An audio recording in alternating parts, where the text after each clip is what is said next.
Des ONG de défense des droits de l'homme, à savoir l'Observatoire congolais des droits de l'homme, l'OCDH, et le Mouvement pour la culture citoyenne, MCC, ont, au nom de la coalition citoyenne contre les crimes économiques et financiers, déposé devant le doyen des juges d'instruction près le tribunal de grande instance de Brazzaville une plainte contre X avec constitution de partie civile pour détournement et pillage présumé de 14 000 milliards de francs CFA de fonds publics réservé aux générations futures.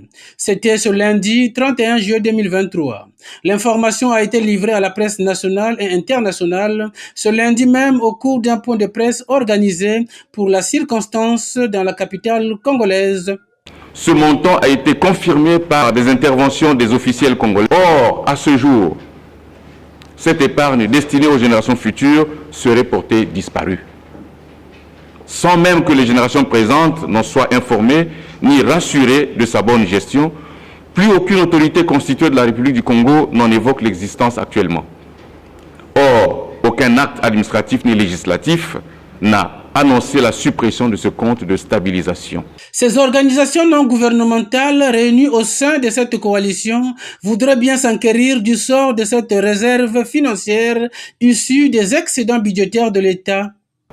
Il nous semble nécessaire d'interroger certaines autorités qui, par leur fonction, pourraient être impliquées et, à tout le moins, pourraient disposer des informations sur ce qu'est advenu de cette réserve financière.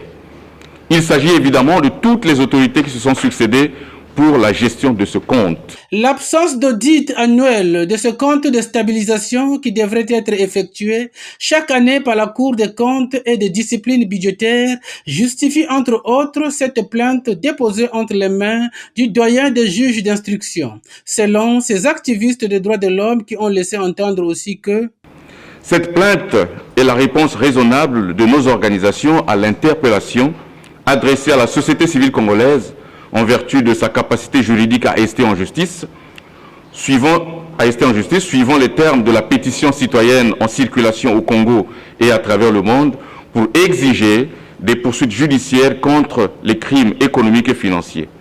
Cette pétition a été lancée par 3 citoyens congolais lors d'une conférence de presse qui s'est tenue le 20 mai 2023 à Brazzaville.